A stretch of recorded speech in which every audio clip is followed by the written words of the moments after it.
सका कि उन लोगों ने किससे बात करी या कोई कॉन्स्पिरेसी थी या क्या था, हमको मालूम ही नहीं चल सका। ये सीबीआई का कहना था 1 साल के बाद कि हम उन फ़ोन्स में पता ही नहीं कर सके कि क्या करना चाहिए। उसके बाद फिर सीबीआई ने 3 साल के बाद क्लोजर रिपोर्ट लगाई कि इस केस में अब कुछ नहीं हो सकता, हम इसको क्लोज करते हैं, और जुडिशरी ने भी उसको एक्सेप्ट किया कि हाँ हम इसको क्लोज मान लेते हैं कि अब इस केस में कुछ नहीं किया जा सकता।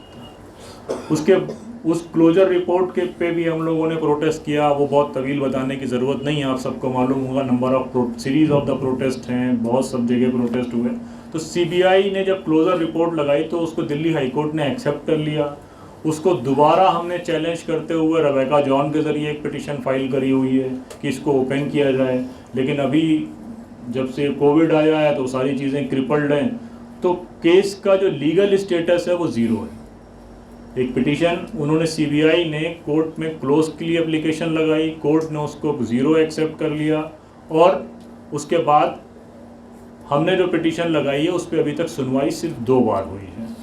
कोविड के टाइम पे 1 बार हुई है जब से कोविड आया, और कोविड के पहले सिर्फ 1 बार हुई। उसके अलावा उसकी कोई सुनवाई अभी तक इस केस में नहीं हुई है। तो ये पूरे 5 साल में मेरे अंदाजे के मुताबिक कम से कम 100 बार नजीब अहमद की मदर, जो कि एक सीनियर लेडी हैं, वो बदायूं से दिल्ली आई होंगी 100 बार। किसके लिए?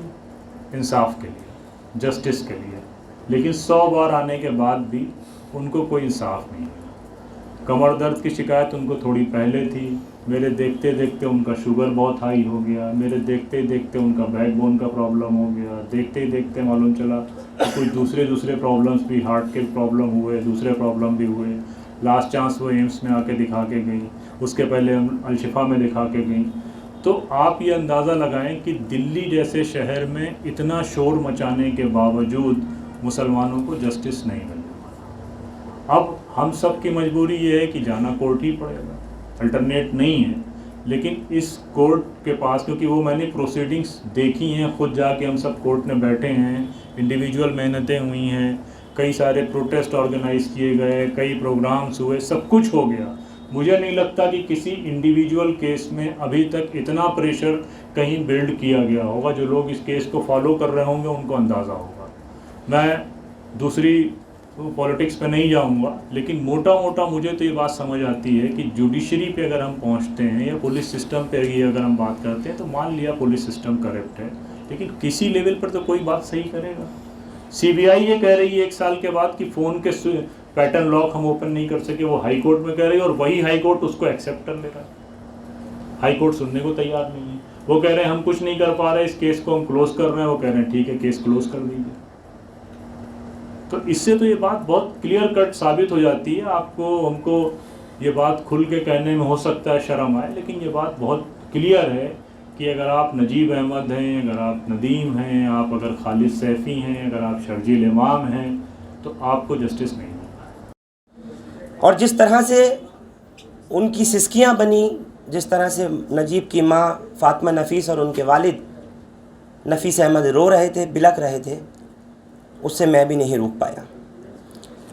मेरा वो प्रोग्राम सिर्फ़ टीआरपी के लिए नहीं था, या सिर्फ़ उन लोगों के लिए नहीं था कि जो लोग नजीब को भूल रहे थे उन्हें याद दिलाने के लिए, बल्कि उन सोए हुए लोगों को, और ख़ास तौर से उन लीडर्स को, उन नेताओं को, उन शायरों को जिन्होंने बड़े बड़े कसीदे पढ़े नजीब की गुमशुदगी पर। 15 अक्टूबर 2016 के बाद से लगातार लोगों ने प्रोटेस्ट किया, सड़कों पर निकले, नजीब की आवाज़ को बुलंद किया, लेकिन उसके बाद 2017, 18 और 19 तक आवाज़ हल्की होती चली गई। फिर 20 और 21 का हाल तो आप लोगों ने देख ही लिया। लेकिन जिन गुंडों ने, ख़ास तौर से कहना चाहूँगा कि उस वक्त में कि जब हॉस्टल के चुनाव थे और उससे पहले नजीब को मारा पीटा गया, उसके बाद नहीं मालूम कि वो अब कहाँ है, किस हाल में है, किस जगह है, कुछ नहीं पता। यही पहली माँ भी पूछती हैं, यही बाप भी पूछते हैं, और यही छोटी बहन और नजीब के भाई भी पूछते हैं, और हम सबका भी यही सवाल है कि आखिर है कहाँ। लेकिन सबसे बड़ी बात ये कि उन एबीवीपी के गुंडों ने जिन्होंने मारा, जिनके तमाम सबूत मिले, उनके लैपटॉप्स, उनके मोबाइल सीज़ किए गए। और हैरत की बात यह है कि चंडीगढ़ भेजने के बाद भी, हैदराबाद CFSL भेजने के बाद भी उनके पैटर्न लॉक्स नहीं खोले गए। ये बात वाज़ह की गई पुलिस की तरफ से कि पैटर्न लॉक्स नहीं खुले, यानी अगर खुले होता तो कम से कम इतना तो पता चल चुका होता, उन लोगों की लोकेशंस, उसमें उनके डाटा और जो भी कुछ था वो तमाम चीज़ सामने आ जाती। लेकिन आज तक वो सब कुछ छुपाया गया, क्योंकि वो नजीब था। इस बार भी मेरी अब से थोड़ी देर पहले माँ से बात हुई है, नजीब की वालदा से। अभी भी रो रही थी और कह रही थी चाहती हूँ आना, लेकिन तबीयत इतनी ख़राब है, पीठ में दर्द बहुत है, नहीं पहुँच सकती। उनके भाई हसीब थोड़ी ही देर में यहाँ आने वाले हैं। उन्होंने मुझसे कहा कि मैं ज़रूर आऊँगा, कि आज आप लोगों ने 15 तारीख़ है, 15 अक्टूबर है, मेरे भाई को फिर याद किया कि जब उसके 5 साल गुमशुदगी के पूरे हो गए। लेकिन हैरानी है इस तमाम यंत्र तंत्र पर, सबसे बड़ी जांच एजेंसी CBI पर, दिल्ली पुलिस ने SIT गठित की, उस पर हैरानी है। जो लोग एक प्रधानमंत्री की भतीजी का, यही पुलिस वाले, यही दिल्ली के लोग खोज के ले आते हैं 24 घंटे के अंदर अंदर छीना हुआ पर्स। जो लोग, जो पुलिस, जो अफसरान खोज के ले आते हैं अरविंद केजरीवाल के घर से उनकी बेटी का पाम टॉप लैपटॉप चोरी होने के बाद, महज 24 से 25 घंटा नहीं गुजरता और आ जाता है। 5 साल बाद भी नजीब का नहीं पता चल सका। और बहुत उम्मीद है, मैं ये ऑन रिकॉर्ड कह रहा हूँ, कि ये BJP के वो लोग जो इक़्तिदार में हैं, और ख़ास तौर से ABVP के वो गुंडे कि जिन्होंने उस वक्त में हमला किया था, जिन्होंने मारा था, वो जानते हों कि नजीब कहाँ हो, कहाँ पर है, किस हाल में है और क्या उसकी इस वक्त की नौइयत या पोजीशन है। हम उम्मीद करते हैं और दुआ करते हैं अल्लाह अज़्ज़ा व जल से कि वो ज़िंदा हो, जहाँ भी हो, जिस हाल में भी हो। लेकिन हर साल के साल वो वक्त बीत रहा है और वो माँ और बाप का शरीर, उनका जिस्म और कमज़ोर हो रहा है जब वो देखते हैं कि हर साल लोग फिर से याद कर रहे हैं, बेटे को फिर से खोज रहे हैं, फिर से ढूंढ रहे हैं। बस जब लेफ़्ट देखते हैं नहीं नजीब नज़र आता, राइट देखते हैं नहीं नजीब नज़र आता।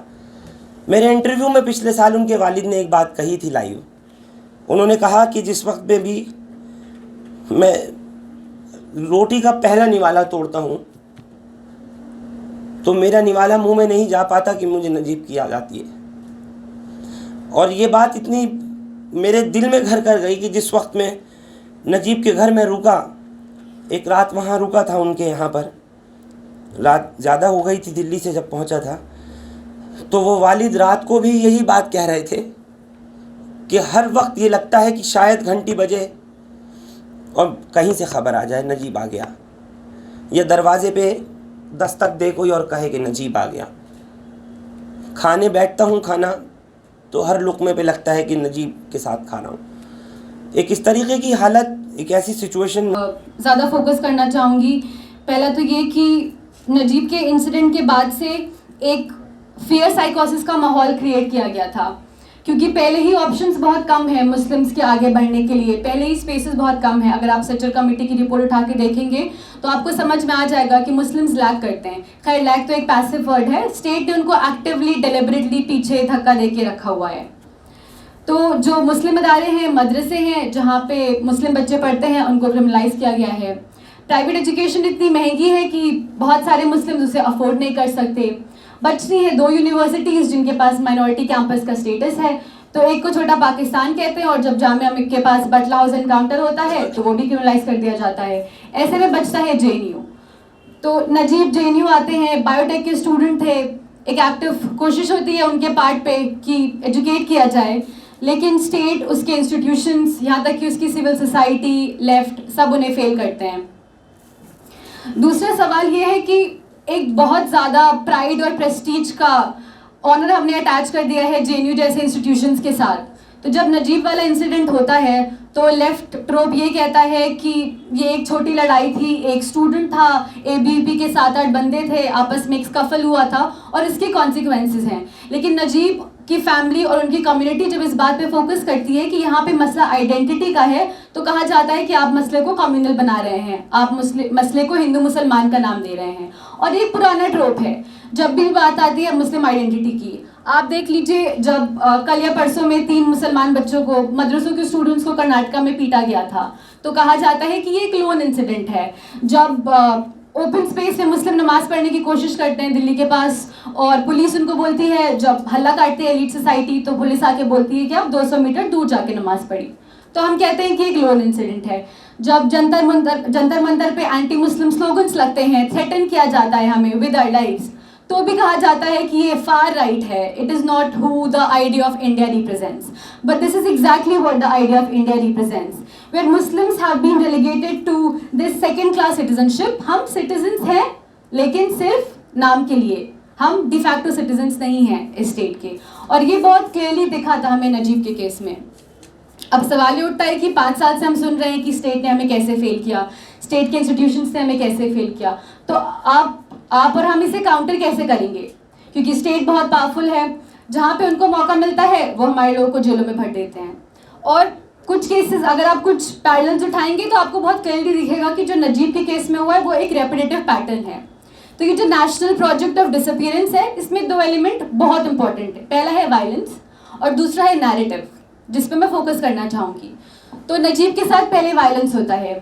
जैसे आप पैरेलल ड्रॉ कर लीजिए north east anti Muslim Delhi pogrom से, वो एक पोग्राम है, वो राइट नहीं है, ठीक है। वहाँ पे वायलेंस होता है, more than 50 Muslims are brutally killed in broad daylight. 3-4 दिन वो वायलेंस चलता है। एविडेंस है, आप सब वहाँ के, हम सब उसके विटनेस हैं, प्राइमरी अकाउंट से हमारे पास।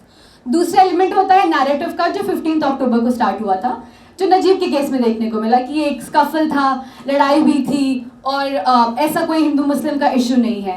सेम पैटर्न हमने देखा यहाँ पे कि कम्युनल इशू था, दोनों साइड रिस्पॉन्सिबल है, जहाँ पे पर रिस्पॉन्सिबिलिटी सिर्फ एक फैक्शन की थी। तो ये जो नैरेटिव है, ये जो सेकेंड पार्ट है स्टोरी का, ये लंबे टाइम तक टिकता है। हम और आप थक जाएंगे बोलते बोलते कि जो नॉर्थ ईस्ट दिल्ली में हुआ था वो एक पोग्राम था, राइट नहीं था। लेकिन जितनी भी लिटरेचर प्रोड्यूस हुई है उस इवेंट के बारे में, जितने भी न्यूज़पेपर आर्टिकल्स आए हैं, जितनी भी थ्योरीज लिखी गई हैं, वो यही कहती हैं कि वो एक राइट था। तो जिस पे हमें काम करने की ज़रूरत है।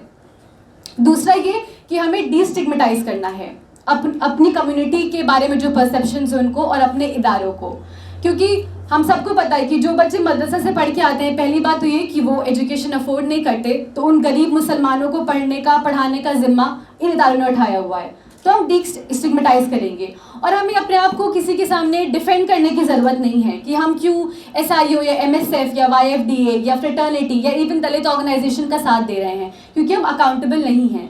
लेकिन ज़रूरी ये है कि हम अपने लीडर्स को ओन करें, कि जब हमारे बच्चे जेलों में जाएं तो हम इस बात पे बहस न करें कि सॉलिडारिटी का लेवल कितना होगा, हम इस बात पे बहस करें कि उनके लॉयर की फीस कौन भरेगा, और हम इस बात पे बहस करें कि उनकी घर की देखभाल कैसे की जाएगी। तो ना सिर्फ हमें नैरेटिव को चेंज करना है, बल्कि हमें इकोनॉमिक इन्वेस्टमेंट्स भी करने हैं।